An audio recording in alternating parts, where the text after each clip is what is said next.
আমি কোরআনের মধ্যে সূরা রুমের 30 নম্বর আয়াতের মধ্যে আল্লাহ তাআলা বলছেন, তাহাল্লাকু বিহামদিল্লাহ, তোমরা আল্লাহর গুণে গুণান্বিত হও, আল্লাহর চরিত্রে গুণান্বিত হও। কারণ আল্লাহ তো নিরাকার, আল্লাহকে তো দেখা যায় না, ধরা যায় না, ছোঁয়া যায় না, আল্লাহর গুণগুলোও দেখতে পাওয়া যাচ্ছে না। তাই আমি আল্লাহর গুণে গুণান্বিত, আল্লাহর চরিত্রের গুণে গুণান্বিত যদি হইতে চাই, আমি কার গুণে গুণান্বিত হতে হবে? এজন্যই যুগে যুগে রাসূলরা এসেছেন, মহামানবরা এসেছেন। কারণ কোরআন বলছে তাদের অনুসরণটাই আল্লাহর অনুসরণ, তাদের একতলাটাই আল্লাহর একতলা। আর কোরআন তো স্পষ্ট ভাষায় বলেই দিছে, যারা আল্লাহ ও তার রাসূলকে আলাদা করতে চায় ওরা 100% কাফের।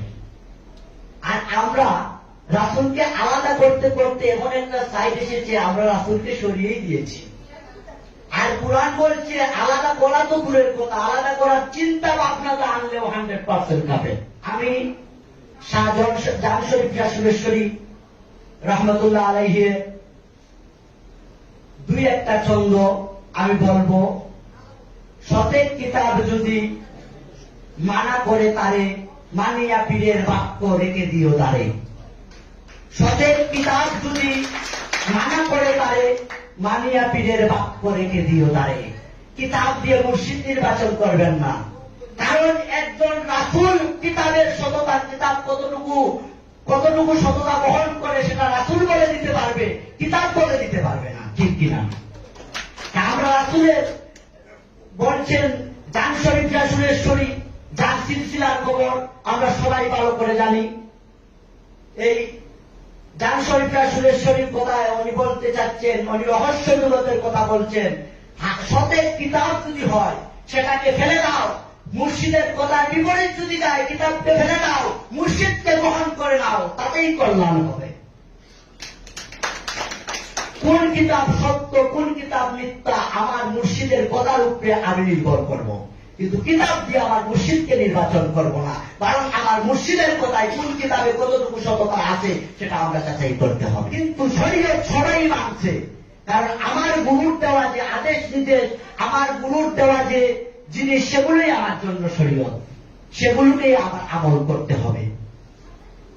মুজাদ্দিদ আলফে সানি বলেছিলেন, পীরে তাসুদ আউয়াল মাবুদ তাসুদ, তোমার পীরেই তোমার প্রথম মাবুদ।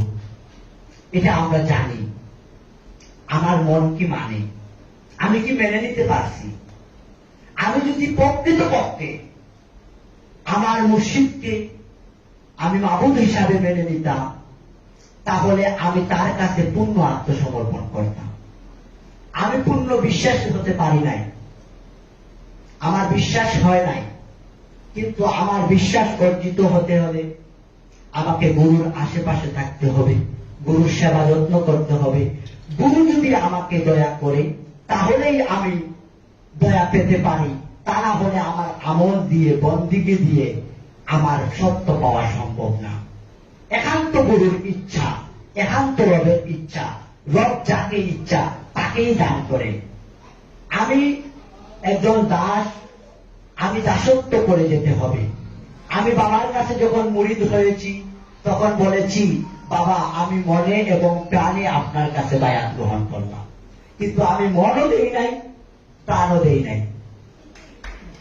এখানের মধ্যেই আমার সীমাবদ্ধ। যদি আমি মন প্রাণ দিতাম, প্রকৃতপক্ষে আমি শাহীন যদি মন প্রাণ দিতাম, তাহলে আমি এইভাবে থাকতাম না, আমার আমিত্ব প্রকাশ পাইত না। কারণ আমি বাহিরে বাবাকে গুরুরূপে মেনে নিলেও ভিতরের খান্নাসটাকেই আমি গুরুরূপে মেনে নিয়েছি। আমি খান্নাসের কথাই চলাফেরা করি, আমি খান্নাসের কথাই উঠা বসা করি। আমি আমার ইচ্ছাকে বাদ দিই নাই, গুরুর ইচ্ছার সাথে পরিবর্তন করি নাই, বরং আমার ইচ্ছার সাথে যে ইচ্ছাটা গুরুর মিলে আমি সেটা মানতেছি, আর যেটা মিলতেছে না সেটা আমি মানারও চেষ্টা করতেছি না। মূলত আমি কখনো চাচ্ছি না আমার আমিত্বটাকে বিলীন করবো, বরং আমি আরো এসেছি গুরুর দরবার থেকে কি পাওয়া যায়, আমি কি নিতে পারি। অথচ সুফিবাদের শিক্ষা নিজেকে হারিয়ে দাও। বাবা জাহাঙ্গীর বলেছে, তোমার দুইটা বাড়ি থাকতে একটা বাড়ি হারানোর সম্ভাবনা আছে, হারানোর জন্য আসো। আর আমি হারাতেই চাই না, আমি এখানে এসে হারাইতেই চাই না। আমি এখানে এসেও আমার আমিত্বটা আমার ভিতর থেকে কাজ করে, আমি সেটাই ফুটাইয়া তুলি। দয়াল বাবা বেদম ওয়ারসিয়াল জাহাঙ্গীর আমাদেরকে ওনার পথে থাকার মতো যোগ্যতা দান করেন। জাম শরীফ শাহ সুরেশ্বরী রহমতুল্লাহ আলাইহি ওনার কিতাবের মধ্যে আরো একটি মূল্যবান কথা বলেছিলেন। আমরা এই কথার থেকে যে যতটুকু পানি ধারণ করার চেষ্টা করব। না বলো খোদার নাম, না বলো রাসূল, এক চিত্তে বীর মুখে বলাও কেবল, মুর্শেদ হাসরে গতি খালিফা নবীর, শত নবী পীর নহে, শত নবী সাথী নহে, সাথী নিজ পীর। যদি আমার সাথী আমার নিজ পীর হয়ে থাকেন, তাহলে আমার কাছে সবচাইতে ভালোবাসা, সবচাইতে অধিকার পাওয়ার হকদার আর কারো নয়, একমাত্র আমার মুর্শিদের।